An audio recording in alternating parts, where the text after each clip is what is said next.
గ్రామాల అభివృద్ధికి ఇసుక ర్యాంపుల నుండి టన్నుకు 25 రూపాయల కేటాయింపు ఆర్డీఓ వెల్లడి. జనం లేక వెలవెలబోయిన ప్రజాభిప్రాయ సేకరణ. తూర్పు గోదావరి జిల్లా కొవ్వూరు నియోజకవర్గం తాళ్లపూడి మండలం ప్రక్కిలంక గ్రామ పంచాయతీలో ఇసుక ర్యాంపు నిమిత్తం ఆర్డీఓ రాణి సుస్మిత ఆధ్వర్యంలో ప్రజాభిప్రాయ సేకరణ ఆదివారం నిర్వహించారు. ఈ ప్రజాభిప్రాయ సేకరణ కార్యక్రమానికి రెవెన్యూ, పంచాయతీ సిబ్బంది మరియు విలేకరులు తప్ప గ్రామ ప్రజలు ఎవరూ హాజరు కాకపోవడం విశేషం.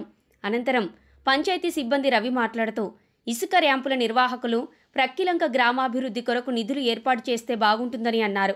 మల్లిపూడి రాజేష్ మాట్లాడుతూ ఇసుక ర్యాంపుల వల్ల పలు ప్రమాదాలు జరుగుతున్నాయని, అలాగే లారీలపై టార్పలిన్ లేకుండా ఇసుక రవాణా చేస్తున్నారని ఆరోపిస్తూ వినతిపత్రం అందించారు.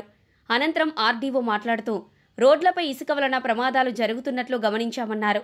లారీలపై నుండి జారిపడిన ఇసుకను రోడ్లపై నుండి తొలగించాలని ర్యాంపు నిర్వాహకులకు ఆదేశాలు జారీ చేశామన్నారు. గ్రామాల అభివృద్ధికి, అలాగే గ్రామాలలో రోడ్లు వేయడానికి ఉపయోగకరంగా ప్రతి ఇసుక ర్యాంపు నుండి 1 మెట్రిక్ టన్నుకు 25 రూపాయల చొప్పున పంచాయతీలకు కేటాయిస్తున్నట్లు ఆమె తెలిపారు. 2-3 రోజుల ఇసుక ర్యాంపుల నుండి డంపింగ్ యార్డుకు ఇసుక తరలించడం ముగుస్తుందని, జూన్ నెలలో వర్షాలు మొదలవుతాయి కాబట్టి ర్యాంపులు మూసేసే అవకాశాలు ఉన్నాయని ఈ సందర్భంగా ఆర్డీఓ తెలియజేశారు.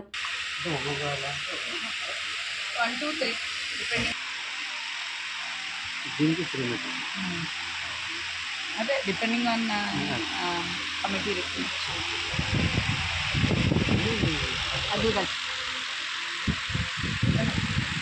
ఈ పర్యావరణ ప్రజాభిప్రాయ సేకరణ కార్యక్రమానికి విచ్చేసిన గౌరవనీయులు డాక్టర్ రాణి సుస్మిత మేడం గారికి, ఆర్డీఓ గారికి కాళేశ్వరం మండలి తరఫున ఆహ్వానం పలుకుతున్నాము. అలాగే ఈ కార్యక్రమానికి విచ్చేసిన గ్రామ ప్రజలు, రైతులు, రెవెన్యూ సిబ్బంది, మైనింగ్ ఏడీ గారికి, ప్రింట్ అండ్ ఎలక్ట్రానిక్ మీకు అందరికీ తెలిసినట్టే ఇది మన గవర్నమెంట్ ఆఫ్ ఇండియా వారు పర్యావరణము, అడవుల మంత్రిత్వ శాఖ వారు సెప్టెంబర్ 2006లో పర్యావరణ అనుమతుల మీద ఈ నోటిఫికేషన్ ప్రకారము ఎవరైనా శాండ్ మైనింగ్ చేసే ముందు, సెమీ మెకనైజ్డ్ పద్ధతిలో శాండ్ మైనింగ్ యాక్టివిటీ చేసే ముందుగా పర్యావరణ అనుమతులు తీసుకోవాల్సి ఉంటుంది. ఈ పర్యావరణ అనుమతులు తీసుకునే ప్రక్రియలో భాగంగా ప్రస్తుతము ఈ పబ్లిక్ హియరింగ్ అరేంజ్ చేయడం జరిగింది. అలాగే ఈ శాండ్ రీచ్ 28.720 హెక్టార్స్ డీకాస్టింగ్ పట్టాభూముల్లో శాండ్ తవ్వటము, అలాగే సాలీన ఉత్పత్తి సామర్థ్యము 8,61,600 మీటర్ క్యూబ్లు. దీనికి సంబంధించి రైతులు వారి భూముల్లో ఏర్పడిన శాండ్ని తొలగించడానికి సంబంధించి మైనింగ్ డిపార్ట్మెంట్ వారికి దరఖాస్తు చేసుకున్న పిదప మైనింగ్ డిపార్ట్మెంట్ వారు ఒక రిక్వెస్ట్ని state level environmental impact assessment authority వారికి సబ్మిట్ చేయడం జరిగింది. అథారిటీ వారు ఏదైతే మైనింగ్ డిపార్ట్మెంట్ ఇచ్చిన రిక్వెస్ట్ని క్షుణ్ణంగా పరిశీలించి వారికి టర్మ్స్ ఆఫ్ రెఫరెన్స్ ఇస్తూ అలాగే పబ్లిక్ హియరింగ్ కండక్ట్ చేయమని కోరడం జరిగింది. ఆ రిపోర్ట్ని ప్రజల సౌకర్యార్థం పంచాయతీ కార్యాలయంలోను, ఎంపీడీఓ గారి కార్యాలయంలోను, అలాగే ఎంఆర్ఓ తహసీల్దార్ గారి కార్యాలయము, కాళేశ్వరం మండలి తదితర ప్రభుత్వ కార్యాలయాల్లో అందుబాటులో ఉంచడం జరిగింది. ఇది అందుబాటులో ఉంచి మీకు ఈ శాండ్ రీచ్ స్థాపన మీద ఏవైనా అభ్యంతరాలు కానీ, సలహాలు కానీ, సూచనలు కానీ ఉంటే తెలియజేయమని కోరడం జరిగింది. అలాగే అటువంటి ఈ పర్యావరణ ప్రజాభిప్రాయ సేకరణ కార్యక్రమంలో కూడా ప్రజలు పాల్గొని వాళ్ళ అభిప్రాయాలు తెలియజేయవచ్చని కోరుతూ పత్రికా ప్రకటన ఆంధ్రజ్యోతి అలాగే న్యూ ఇండియన్ ఎక్స్ప్రెస్లో 24/4/2005లో పత్రికా ప్రకటన కూడా ఇవ్వడం జరిగింది. ఈ ప్రాసెస్ అంతా కూడా పూర్తిగా పారదర్శకంగా జరుగుతుందండి.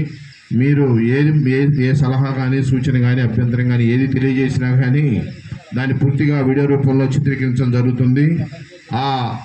మన మినిట్స్తో పాటు ఆ వీడియోను కూడా జతపరిచి అథారిటీ వారికి తదుపరి చర్యలకై పంపించడం జరుగుతుంది. ఏదైనా కానీ నిరభ్యంతరంగా తెలియజేయవచ్చు. మీ అభిప్రాయాన్ని క్రోడీకరించి మినిట్స్తో పాటు పంపించడం జరుగుతుంది. ముందుగా ఆర్డీఓ మేడం గారిని సభను ఉద్దేశించి మాట్లాడవచ్చు.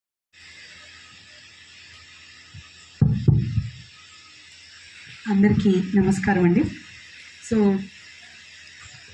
ఈరోజు మనం ఇక్కడ సమావేశం అవడానికి కారణం ఏంటి అంటే, మనకి semi mechanised open cast agriculture land decasting కోసము ఒక పబ్లిక్ హియరింగ్.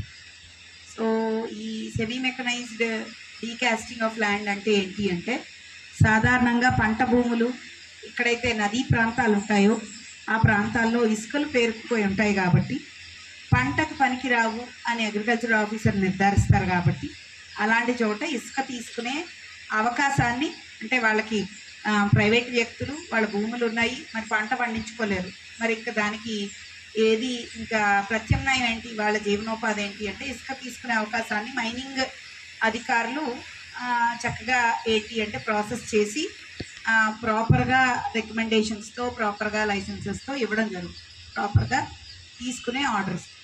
సో అలా అది ఎవరు పడితే వాళ్ళు ఇచ్చేయలేరు, దానికి ఒక పద్ధతి ఉన్నది. సో ఎప్పుడైతే మైనింగ్ వాళ్ళు పిలుస్తారో ఓపెన్ కాస్టింగ్ డీకాస్టింగ్కి అప్లికేషన్స్ పెట్టుకోవచ్చు అని, అప్పుడు అప్లికేషన్ స్వీకరణ జరుగుతుంది. ఆ స్వీకరణలో భాగంగా ఏ ఏ సర్వే నెంబర్లు అయితే ఇసుకతో కవర్ అయ్యి ఉంటాయో అప్పుడు వాళ్ళు అప్లికేషన్స్ పెట్టుకోవడం జరుగుతుంది.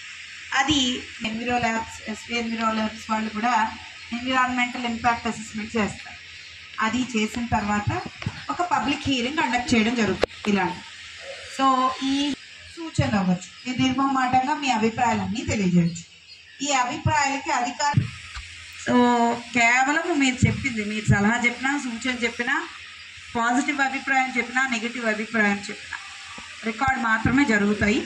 రికార్డ్ అయ్యి స్టేట్ లెవెల్ హైయర్ అథారిటీకి వెళ్తాయి. సో అన్ని రికార్డ్ అవుతున్నాయా లేదా అండ్ ఆబ్లిగెంట్ అండ్ అప్లికెంట్ మధ్యన ప్రాపర్గా జరుగుతున్నాయా లేదా అని చూడడానికి మాత్రమే ఒక సబ్ డివిజనల్ మెజిస్ట్రేట్ కూర్చుంటారు. సో ప్రాపర్గా రికార్డ్ అవుతుందా లేదా చూసే బాధ్యత నాది. అంటే రికార్డ్ అయిన మినిట్స్ కూడా నాకు పంపిస్తారు అన్నమాట. అంటే ఇంత లెంత్ వీడియో రికార్డ్ అయింది, ఇంతమంది అభిప్రాయాలు చెప్పారు, ఇంతమంది మౌఖికంగా అభిప్రాయాలు చెప్పారు, ఇంతమంది లిఖితపూర్వక అభిప్రాయాలు ఇచ్చారు.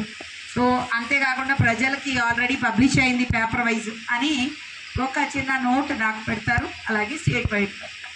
దాంట్లో మీరు చెప్పిన ప్రతి ఒక్కరి అభిప్రాయం రికార్డ్ అవుతుంది. మీరు బాగుంది అంటే బాగుంది అన్నట్టు, మీరు లేదు బాగాలేదు అంటే బాగాలేదు అన్నట్టు. దాని యొక్క నిర్ణయం మాత్రం స్టేట్ లెవెల్ అథారిటీ తీసుకుంటారు. ఓకేనా? సో ఆ స్టేట్ లెవెల్ అథారిటీకి మనం యొక్క కూలంకుషంగా ఇక్కడ అభిప్రాయ సేకరణ పంపించడానికి ఈరోజు ఇక్కడ మనము ఈ పబ్లిక్ హియరింగ్ పెట్టుకోవడం జరుగుతుంది. So now dais will be open. లిఖితపూర్వకంగా ఉన్న వాళ్ళు వచ్చి లిఖితపూర్వకంగా కూడా సబ్మిట్ చేయొచ్చు, వాళ్ళతో ఒక ఫోటో తీసుకోవడం జరుగుతుంది. అలాగే ఓపెన్గా మాట్లాడే వాళ్ళు మీ పేర్లు చెప్పి మీ అభిప్రాయాలు, సలహాలు, సూచనలు ఏ విధంగా అయినా నిర్భయంగా మాట్లాడవచ్చు. అది కూడా entire thing will be recorded.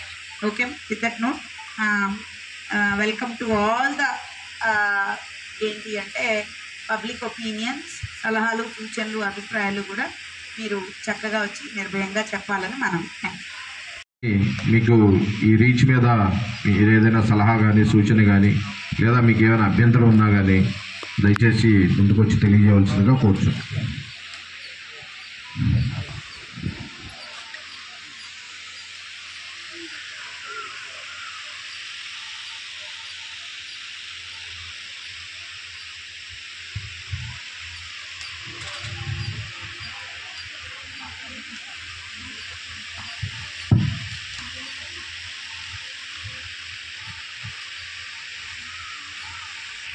ఈరోజు వేదిక అందించిన మరి కార్యక్రమం వచ్చిన అటు నా పేరు ముప్పుడు రఘుమారు. మరి మా గ్రామంలో ఇసుక ర్యాంప్ కూడా ప్రారంభమైంది. మరి యొక్క సూచన సలహా ఏంటంటే, మరి గ్రామం చాలా అభివృద్ధి చెందాలంటే దానికి చాలా ఆదాయ వనరులు కావాలి. మరి గవర్నమెంట్ నుంచి మనకి ఆదాయం వచ్చినా కూడా మరి గ్రామం చాలా మౌలిక సదుపాయాలు కల్పించాలంటే మరి వేరే పద్ధతులైన మనకి ఆది వనరులు కావాలి. కాబట్టి మరి ప్రక్రియంగా ర్యాంప్ ఉంది కాబట్టి దానిలోని కొంత ఆదాయం మరి పంచాయతీ వచ్చే విధంగా మరి అధికారులు చొరవ తీసుకోవాలని, అలాగే మన తాడిపూడి నుంచి చిడిపి దగ్గర పోతిగడ్డ వరకు మరి ప్రక్రియంగా సర్వే నెంబర్ కలిగి ఉన్నాం. కానీ మరి ఆ సర్వే నెంబర్ మనకు ఉన్నాయి, కానీ దాని మీద హక్కులు ఉన్నా కూడా తన యొక్క ఆదాయ వనరులు మనం సాధించుకోలేకపోతున్నాము. కావున ఆ యొక్క ఆదాయ వనరులు కూడా మరి ప్రత్యేక పంచాయతీకి వచ్చేలాగా అధికారులు కృషి చేయాలని, అలాగే రోడ్డు మీద లారీలు వెళ్తున్నప్పుడు దాని మీద టార్పిన్లు కట్టకపోవడం వల్ల అది రోడ్డు మీద పడటం, దానివల్ల వాహనదారులు ఎంతోమంది పడిపోవడం జరుగుతుంది. కాబట్టి ఇసుక ర్యాంపు వాళ్ళందరూ కూడా ఆ ఇసుకని ఎప్పటికప్పుడు దాన్ని క్లీన్ చేయడం కూడా చాలా మంచిదని మరి ఒక సలహా తెలియజేస్తున్నాం. అలాగే మన గౌరవనీయులైన ఎంఆర్ఓ గారు కూడా కొద్ది రోజుల క్రితం గుడి దగ్గర మరి రోడ్డుకి స్పీడ్ బ్రేకర్లు వేయడం జరిగింది. చాలా మంచిది, ఎందుకంటే అతి వేగం వల్ల చాలా ప్రమాదాలకు కూడా గురవుతున్నాం. కాబట్టి అదేవిధంగా కొన్ని చోట్ల కూడా ఉన్నాయని మరి తెలియజేస్తున్నాం. మరి మేడం గారికి, ఎంఆర్ఓ గారికి ధన్యవాదాలు తెలియజేస్తున్నాం. మరొకసారి ఈ గ్రామ అభివృద్ధి చెందాలంటే మరి ఒక ఆదాయం ఉన్న ఇసుక ర్యాంపు నుంచి కూడా కొంత ఆదాయం మరి గ్రామ పంచాయతీకి వచ్చేలాగా అధికారులను చొరవ తీసుకోవాలని ఈ సభామూర్ఖంగా తెలియజేస్తాం. అందరికీ ధన్యవాదాలు. ఇంకెవరైనా మీ సలహాలు కానీ సూచనలు కానీ తెలియజేసే వాళ్ళు ఉంటే దయచేసి ముందుకు వచ్చి తెలియజేయవచ్చు. నా పేరు మల్లిపూడి రాజేష్, మాది పైడిమెట్ట గ్రామం. గౌరవనీయులైన ఆర్డీఓ మేడం సుస్మితారాణి గారికి నమస్కారం. అలాగే మీడియా మిత్రులకు, వివిధ శాఖ అధికారులకు నమస్కారం. కేంద్ర ప్రభుత్వం భారతీయ జనతా పార్టీ, ఇక్కడ ఆంధ్రప్రదేశ్లో కూటమి ప్రభుత్వం డబుల్ ఇంజిన్ సర్కార్ పేద ప్రజలకు ఎప్పటికప్పుడు అండగానే ఉంటుంది. కాకపోతే ఇసుక ర్యాంప్ విషయంలో కొంచెం ఆచితూచి అడుగులు వేయాలని నేను కోరుకుంటున్నాను. తాడపూడి నుంచి కొవ్వూరు వద్ద ఉండే ఇసుక ర్యాంపులన్నీ పూర్వకాలం కాకుండా ఇప్పుడు ఎక్కడ పడితే అక్కడ ఇసుక ర్యాంపులు తీశారు మేడం. దానివల్ల ప్రజలకు చాలా ఇబ్బంది కలుగుతుంది. ప్రతి ఇసుక ర్యాంప్ వద్ద ఒక పీసీని ఏర్పాటు చేయాలి. అలాగే ఓవర్లోడ్ ఉన్న ఇసుక ర్యాంపులను సీజ్ చేయాలి మేడం. అలాగే నైట్ కూడా 6 దాటిన తర్వాత మనకు రూల్స్ ప్రకారం ఇసుక ఆఫ్ చేసేయాలి. కాకపోతే 6:30 కూడా ఇసుక ర్యాంపులు తిరుగుతున్నాయి మేడం. దీనిపై చర్యలు తీసుకోవాలి. అదొకటి. ఇసుక ర్యాంపు లోడ్ అయిన లారీలపై కవర్ పడకలు కట్టాలి మేడం. మ్యాక్సిమం 90% ఎక్కడా కడతలేదు మేడం. అలాగే ఏటుగొట్టు వద్ద డంపింగ్ యార్డ్ ఉన్నాయి మేడం. దానివల్ల చాలామంది ప్రజలు ప్రమాదాలకు గురయ్యే అవకాశాలు ఉన్నాయి మేడం.